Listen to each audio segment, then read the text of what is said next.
What is up, beautiful people? This is Christian from the Successful Spiritualpreneur Podcast, and today I'm very excited to have Donna Bond on the show. She is a former Ritz-Carlton marketing executive that turned a psychology maven, spiritual psychology maven. And she's also the founder of Consciousness Rising and a soul catalyst who facilitates personal transformation for successful women.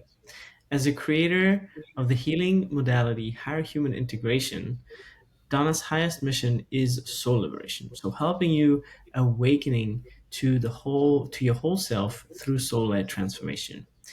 Also, just in case you know any conscious women who are seeking deep transformation, inner growth, she has retreats in Costa Rica happening at a regular basis, and you can check that out on her website at www.donnabond.com. It's DONNABOND.com. Welcome to the show, Donna. Christian, thank you for having me. It's good to be here. Thank you. Yeah, likewise. Well, let's first start off and, talk a little bit about your personal journey. You spent over 20 years in corporate marketing, including Ritz-Carlton, and before making that shift into the spiritual coaching world, so my question is, what was the specific moment or catalyst that made you realize I'm done with this. I need to leave this place and space and need to start my own thing. And yeah, when was that, if there was Well, such a moment? it wasn't that straightforward, to be honest with you. I was really, really unhappy in my corporate role. And yeah, I had been doing it for 28 years. And I was so unhappy. I was filled with so much discontent. And I went to go see a psychic. And she said, Donna, your guides are spelling it out for me. Spiritual psychology. And I said, what in the hell is spiritual psychology? And I ended up enrolling myself in this master's program that honestly, Christian, I didn't know why I was doing it. I truly did not know why I was doing it. Spirituality, metaphysics, psychology, these were these subjects that were my passion project, my secret thing that I would do on the weekends. And going through this program changed me from the inside out. And there's a very long and elaborate story where I was trying to manifest an apple, which is kind of random and miscellaneous. I was about a year into the program, and I was reading that book, E Squared by Pam Grout, 9 do-it-yourself experiments that prove our thoughts create our reality. And her invitation was to make a demand of the universe, which I actually don't recommend, but it has to be about something that you don't care about, something that is really meaningless to you, doesn't matter. And I asked the universe to bring me an apple. And so I actually left the next day to go to this Ritz-Carlton conference. And I was reading a book on the airplane on the way to this conference. And I had a full body realization, my crown chakra opened, and I was just given all of this divine guidance in an instant, knowing that I could no longer keep working for the Ritz-Carlton, that it didn't matter. In that moment, it didn't matter that I didn't have a clue or a plan or an idea about what my next career would look like, but I knew I had to stop doing what I was doing. And I go to this Ritz-Carlton conference and I win the Marketing Achievement Award for the 3rd consecutive year in a row. And I'm walking back to my table with my award in my hand, and I'm feeling even more clear that I'm out of here. I'd been there, done that, got the t-shirt, I'm done here.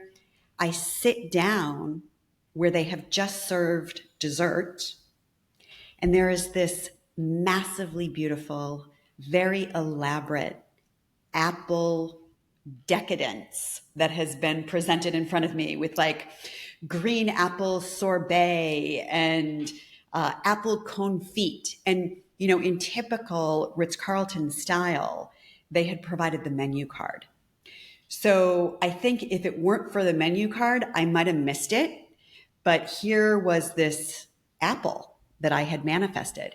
And in that moment, Christian, I knew that we are all so much more powerful than we can even begin to imagine. We are so much more magnificent than what we have Mm. been taught or led to believe, And in that moment, I knew that I was being guided, that I could trust what happened on the airplane, where I had this clear guidance.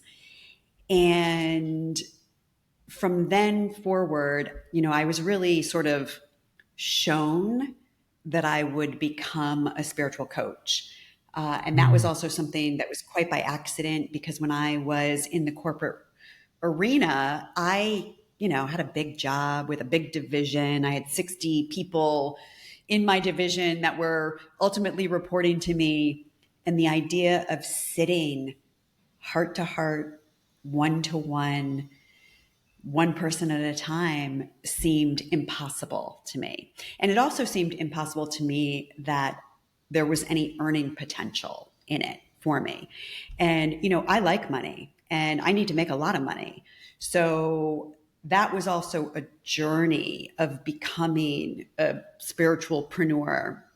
And what did that look like? But now, what does it look like to be of service, to be of a greater contribution to the whole and to Mm. humanity?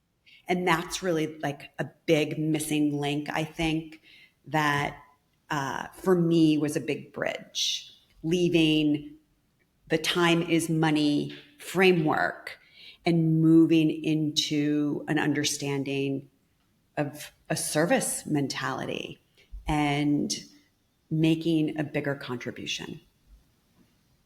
Yeah. Yeah, that's beautiful. There's so much there. I love that. What a great way to kick off with that story. And I always think it's one way to like hear guidance, like because you need to like be in the space where like, well, I'm ready to like receive or be open to whatever like you want to see, or just maybe you don't want to see anything. Maybe it's just like a random thing that happens, but you have to be open, right? So it's one thing to be open. It's another Mm. thing to see it, and then it's another thing to actually like listen to it, right? So it's very interesting how you were in that space of really, and it's very interesting also how these situations usually happen when we really need to be open, right? It was like this pivotal point in your career, just like, yeah, I'm done with this Ritz-Carlton thing, and you at the same time you were very much open to guidance, to the universe, reading certain books, listening to certain material that puts you in a space of like, I'm ready for a realignment in my life. Like, where is that happening? So I love that you've listened and that you've done that for yourself and continue to do that, even more so now with all your work. So um, it's an honor to have someone like you spreading the message, right? Especially with such credentials. Oftentimes people that are where you were, they're like in too far in to make this big life change. This is not for me. It's like I'd rather stay in my golden cage in a way. But yeah, I commend you for that. Thank you. Yeah, it was, it took a lot of courage.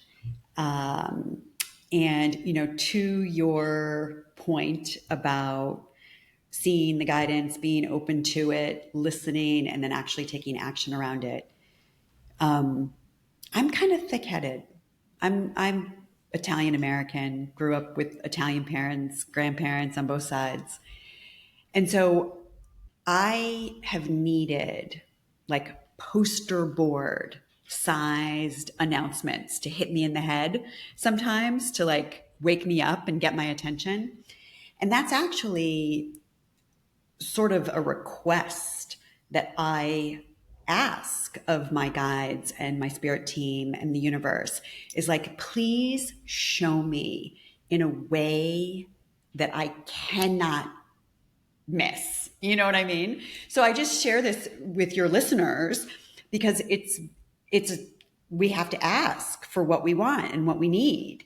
And on a regular basis, I'm 10 years into my spiritual career here. And I've died 1,000 deaths, Christian, and I'm going to probably die 1,000 more because we're on this perpetual path of evolution and this perpetual path of becoming. And, I know I'm in like my next iteration of the next path that I'm going to be on. And so I keep asking, like, show me in a way that is unmistakable for me. And that apple Hmm. dessert was unmistakable. Beautiful.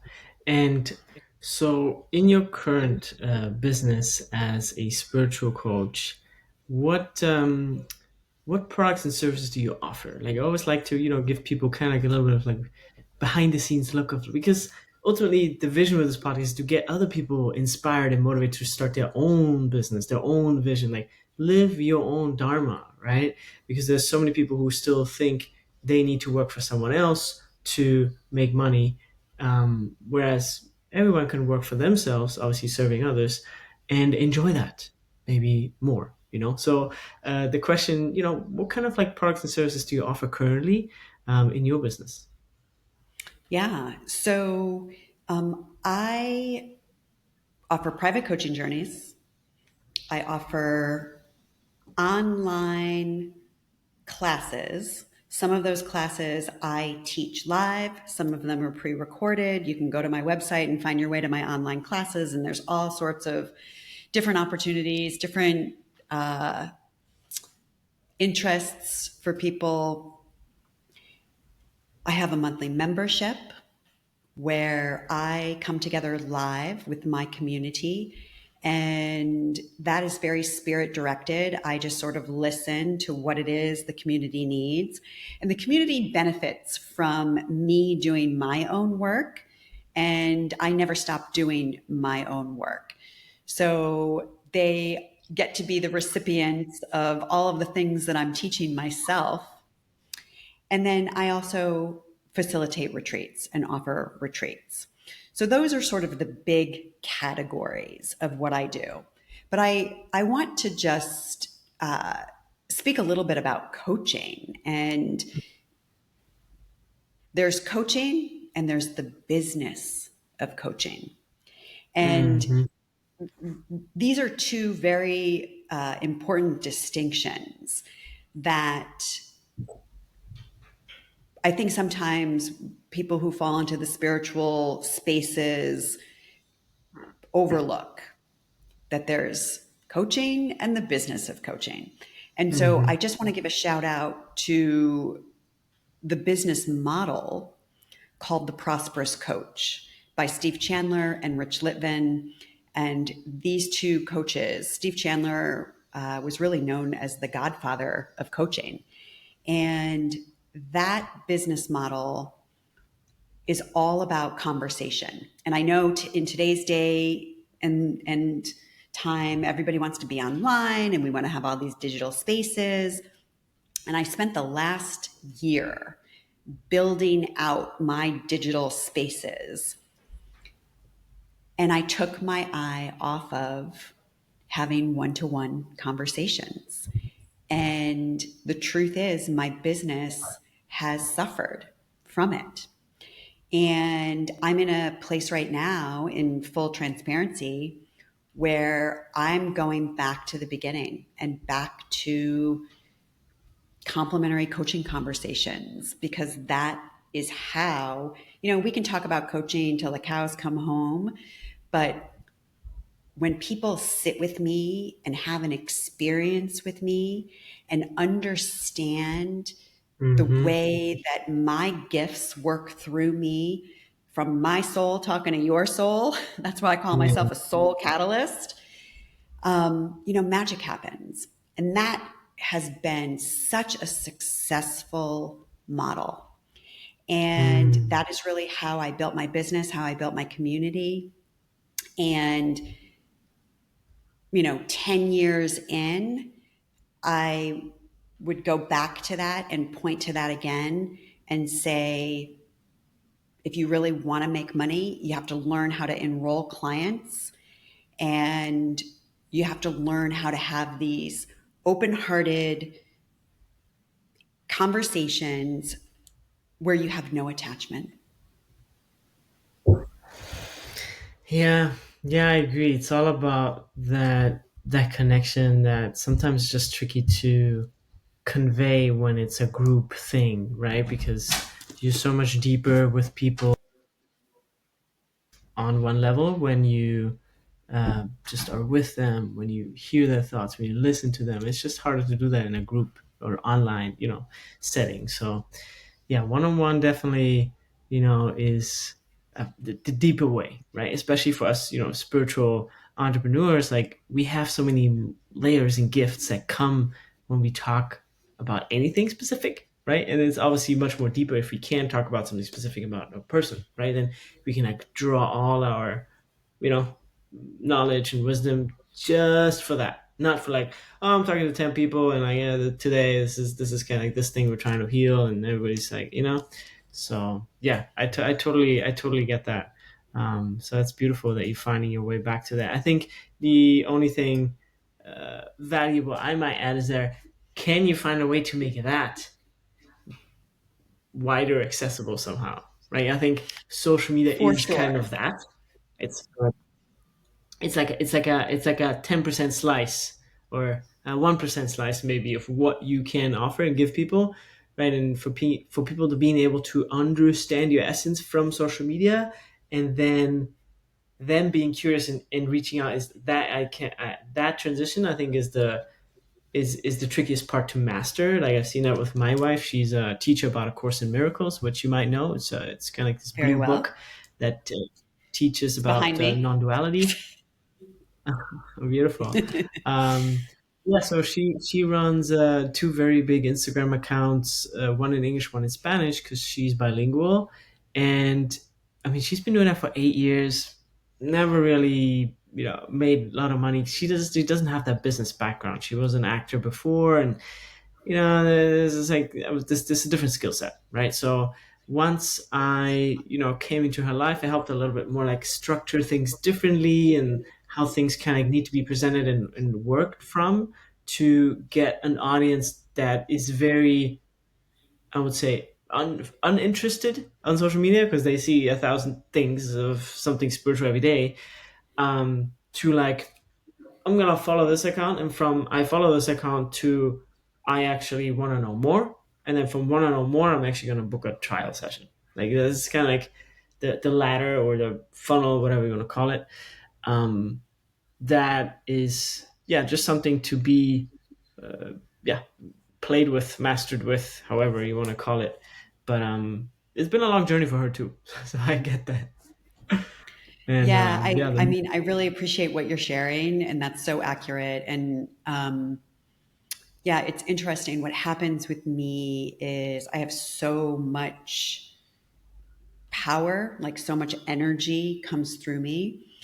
And, sometimes I see myself online on social media and I'm like, oh, like tone it down a little bit. And it's hard for me. Like, and if I feel like I'm controlling myself or trying to tone it down, then I'm not really in my full authentic expression. So, hmm it makes me question if, like, is the online space really for me, or do I need to be standing on a stage somewhere in a big room because I have all of this energy and this like aliveness that comes through me, this, you know, Shakti. hmm Yeah, I think my wife too. Like, she's Cuban. She's a very like fiery, energetic type person. Um, it's just taken years for her to be able to give, because at the end of the day, everything's a permission slip, right? Like, it has taken years for her to give herself the permission to really like be more of herself online, because there's like this layer between the technology and the real life. Like, but yeah, the more she's able to do that, the better it works. Like, not just in terms of engagement, but also for herself. Like, oh, I can be myself. I can be weird, and strong, or whatever it is, and it's quiet, depending on the context. But yeah, I think it's just like giving it more time and keep showing up, you know?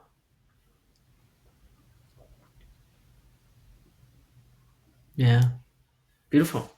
Well, let's I would like to, get to know a little bit more about your methodology, especially the high human integration that you have trademarked. So I'd really like to know, can you break that down for us, the high human integration methodology, and then how is it different from traditional, personal development or other coaching approaches? Yeah.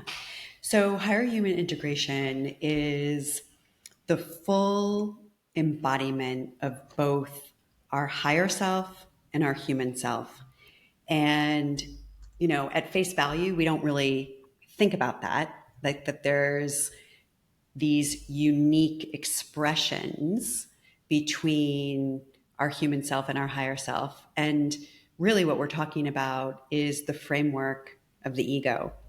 And the ego is our operating system and the learned self conditioned patterns that have been taught to us, right? This is why we can't lose our professional self when we're in front of the camera, because we've been conditioned to sort of bring that polished persona.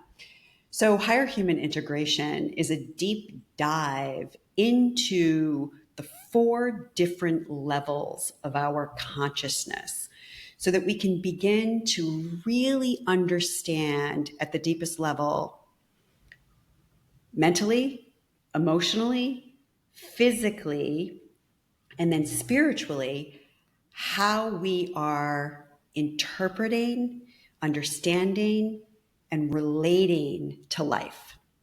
And excuse me, as I've understood more clearly about the patterns that are sort of layered in my own mental framework that have a direct connection to my emotional body and how I feel about things, if I start thinking I'm no good, I'm not enough, my programs suck, if I start thinking those thoughts, which might be messages that I picked up from childhood, from my school environment as a teenager, from messaging that I took in as a young adult, these things get impressed upon us and they become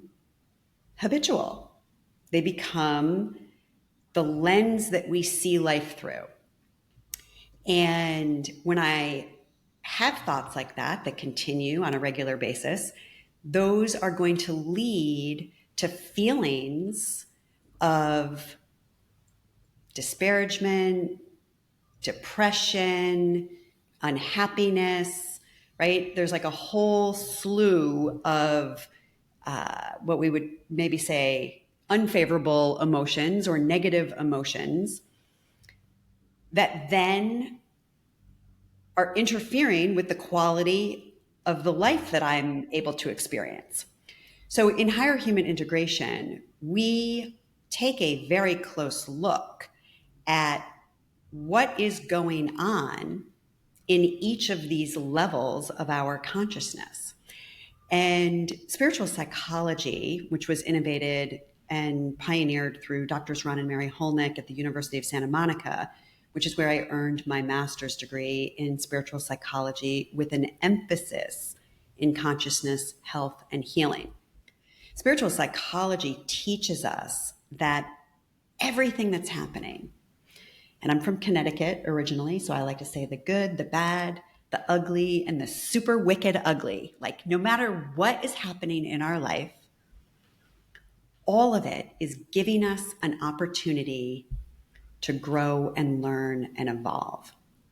And this is actually segmented into this next body of work that I'm delivering around understanding our sacred soul plan, which is really a deeper understanding of our spiritual curriculum. Why did I take embodiment? And what am I doing here? right? Like what are the real reasons that I'm in this life? And Earth is a school. So the more I can understand my essence as this pure, purposeful, I even want to say the word pristine this morning. You know, we're out in the physical world and we're chasing all of these things in the material world to try to find joy and try to find aliveness and vitality and upliftment. But those qualities are what make up our true nature and our real essence. And what happens is our true nature, our real essence, gets covered up. This is a good way to think about it metaphorically. It gets covered up by all of this conditioning and programming that prevents us from the realization of the truth. And when we can really have an actual experience of our authentic essence, we get all of the derivatives of that. We automatically experience the enthusiasm and the inspiration and the upliftment and the joy and the elation and the compassion and the understanding and all of the qualities that would really make us better humans, more kind, more yielding, more compassionate. And so this is why I say higher human integration, because we're really removing the blocks. And this is, you know, the Course in Miracles on the first page. It says, the Course does not seek to teach the meaning of love, for that is impossible. But what we seek to do is remove the blocks to the awareness of love's presence. And if there's a goal, if you will, in my work, you know, the overarching intention is just that. And so I really support people in understanding their framework in such a way that they're also getting a deeper sense of their own authentic power and their own authentic magnificence, which gives them the courage and the inner esteem that they need to make some of these bigger choices in life. Like, I'm going to go off and start my own, you know, entrepreneurship, or I'm going to get a master's degree in spiritual psychology, or whatever it is. So I know I'm a long rambler. I can't help it. No, this is good. You know, I think it really helps people to dive deep and, you know, be with it, you know, and this is what you know, this is your genius, right? This is your methodology. So, yeah, So it's great. that's what it is in a nutshell. And I have a course called Empower the Authentic You. And I taught it live for many years, but now it's automated in such a way that people can take themselves through this program at their own pace, you know, with me as their guide. And there's all sorts of experiential activities throughout that course. And, you know, this is something that I learned from Steve Chandler, that there's a big difference between information and transformation. And we can all take in a lot of information. And, you know, if I turn my camera around, you would see 1,000 books on my wall, because I, you know, eat this stuff for breakfast and I love it and can't get enough of it.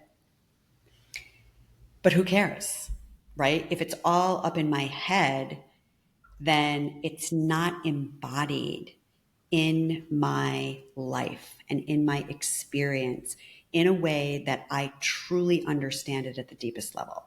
And so to experience transformation will require us to take action, because when we take action and we're willing to engage with life, then life can give us feedback. Life Mm. can shape us and correct us and teach us in ways that we're now engaging all levels of our consciousness, mentally, emotionally, physically, and spiritually, in that whole body, whole person understanding of whatever it is.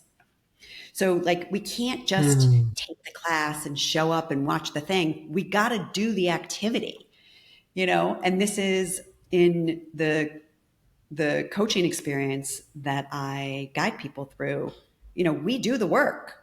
We do the deep dive. We talk to our shadows and excavate, the parts and the pieces of the personality, that not only the parts that we don't like, but the parts that we don't want to look at. Yeah. Very true. Beautiful. I love that. And you frequently mentioned, you what's called like original wisdom or soul wisdom as kind of like the higher intelligence or what we all are connected to in a way. So how do you think like listeners can distinguish between their original wisdom and their conditioned beliefs when making, decisions for business or their personal life? Like how can we get to know the difference between the two? I love your question, Christian. The short answer is our original wisdom is always connected to loving. It's always connected. There's a thread of love. There's that thread of inclusion, the thread of compassion. There's these higher human qualities. And our higher self always has our best interest in mind. And it also has everybody else's best interest in mind. So I think in every moment, everything that we're choosing leads to something that's either driven by fear or something that is driven by love. And when we're making decisions that are driven by fear, that is our operating system and our ego working through its MO, which is safety, security, comfort, and control. And those are the four key drivers that the ego is always vying for protection around, those four key elements: safety, security, comfort, and control.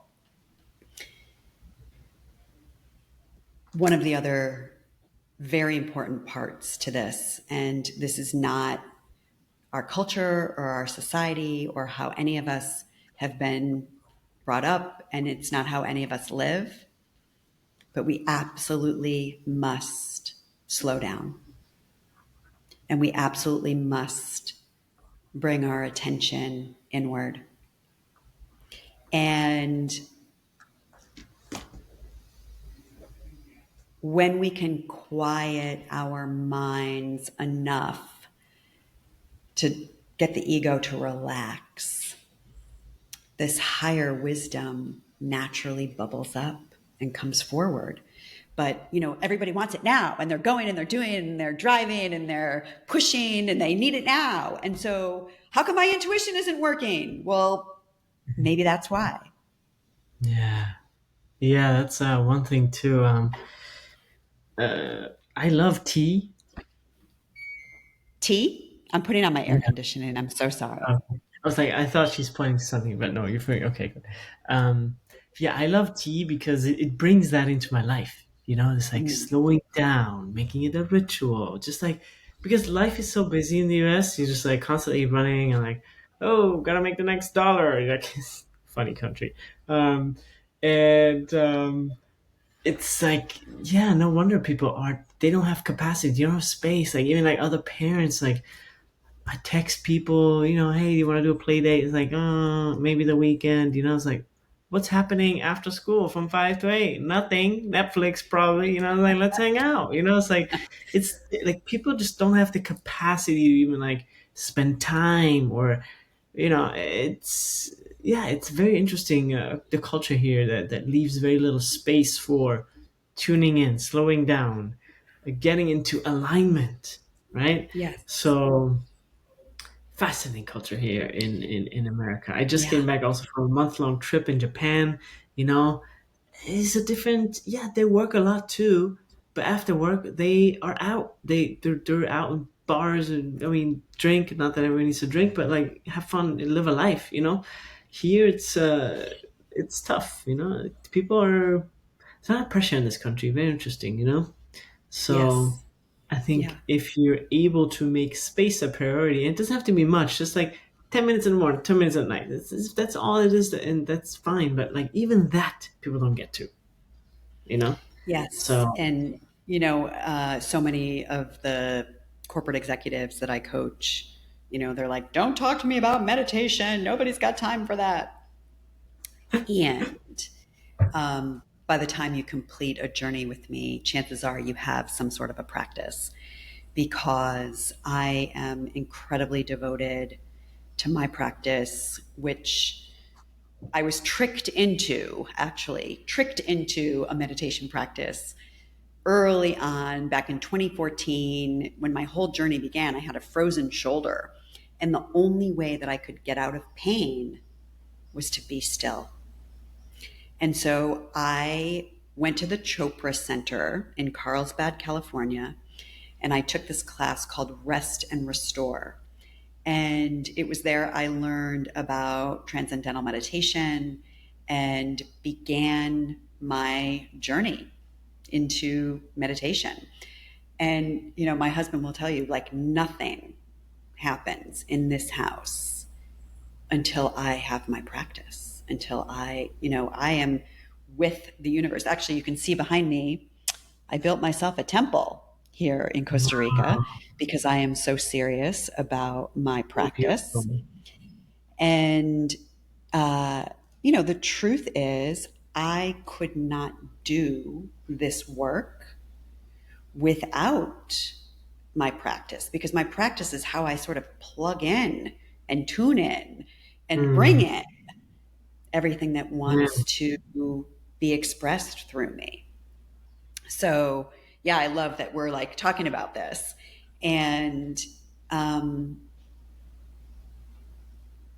yeah, I our think it's original very, wisdom, sorry.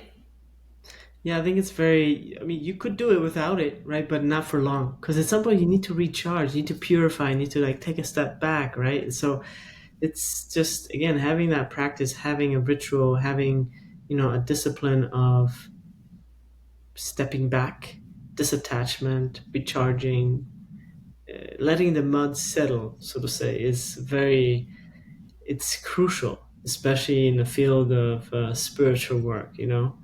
Um, yeah, it's just a sign that what you do is, you really do it, and there's substance behind it, and it's authentic. So I yeah, love that you and spoke about the especially. tea because you just came back from Japan. I can imagine there's a lot of tea going on there.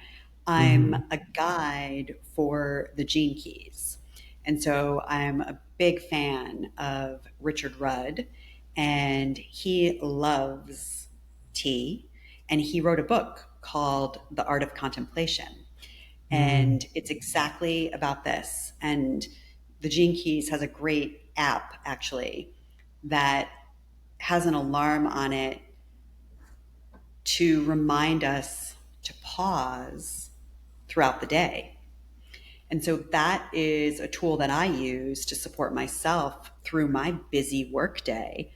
Is, I get the little buzz on my phone and I will push myself away from my keyboard and what I'm doing, and I just close my eyes and take some breaths. And it's amazing, just 2 minutes, what 2 minutes, how that can reset our nervous system, how that can bring us back into our heart, how that can open the channels to that Yeah, higher wisdom and that guidance to just drop in when I'm not working so damn hard with my little mind who thinks it knows it all, because it doesn't. yeah, so true. I love that. Yeah, I think people are getting more and more into that. It's just I feel ultimately even like what's happening in the Middle East right now. It's like people are kind of like just over it. Like stop being children. You know what I mean? It's like I feel like a lot of people on the with like us that are just like the little people, right? Um, and it's, we're over it. I feel like collectively we've take a step beyond that. Like nobody's even talking about it. It's just like the media is trying to push it so hard. We meet neighbors. It's not even. Eh, it's like boring. You know. It's very interesting. You know what I'm doing this afternoon? I'm done today at about noon, and I'm going to make a great big spaghetti bolognese. And I'm having my neighbors over, and I've got some friends in from out of town. We're going to like have a party all afternoon, I open up know. some Sangiovese, and we're going to break bread and laugh and tell Yeah, stories. I know. So nice. Yeah, I think that's where it's at. You're onto something there in Costa Rica. Which is also a very special place. I mean, just the fact that you live there, a lot of karma, a lot of busyness, a lot of legal structures that fall away a little bit. When you live in a different country. Um, so it's wonderful. I think it contributes very much to your work and to your being. So wonderful. I'm right now here with wife and child, so I'm holding the fort here in a different way, but it's beautiful too. So we live in a very quiet area, very nice, and very blessed. We're very blessed. So yeah, we're coming towards the end of our episode, and I would love for you to maybe share any last like tidbits, or what do you, if there's one thing that the audience could take away from today's conversation, or something outside of this conversation. What would that be? What's something that comes up? Yeah, Christian, I like feel this so powerfully coming through me as a message for everyone. Don't give up. Don't give up. Right now, things are very difficult on this planet. Things are very difficult in America. And it doesn't matter who you are or what you're doing. And there's a lot of distracting and downward energy spirals that it's easy to be consumed by.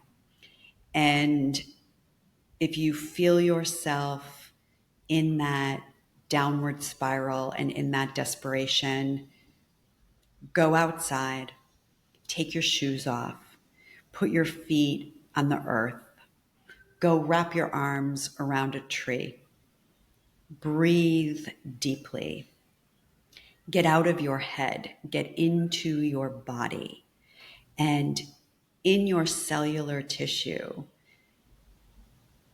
you'll remember that you are a spiritual being having this epic human adventure, and we can all lighten up a little bit and not take it so seriously. And when we do that, we change our energetics and we change our physiology. And when we change that by allowing ourselves to be lighter and to go higher, then we see the world from a different perspective. We see our life with a different angle. And it's not as overbearing and consuming as when we're buried under the shit, right? So don't give up. Mm-hmm. I'm just hearing this really clearly. I've never said this before on anybody's show ever.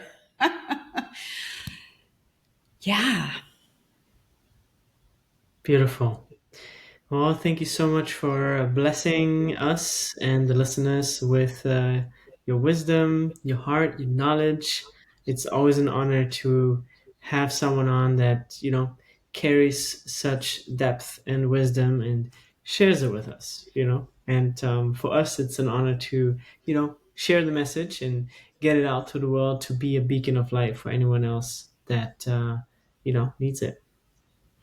Well, Christian, I just want to say thank you to you and the work that you're doing in the world and the way in which you are helping to elevate so many people and hearts who have a calling to really be of greater service in the world. So I just give you a deep bow and want to acknowledge all that you're doing to support so many people in really fulfilling their soul's mission. Yeah. Thank you so much. Thank you. It's been my honor to be here with you today and, light ahead. Thank you so much. And one day I'll come by and meditate in your temple. All right. The door's open. If you ever see a stranger in the backyard that's meditating in a temple, probably was something. Thank you so much. Thank you.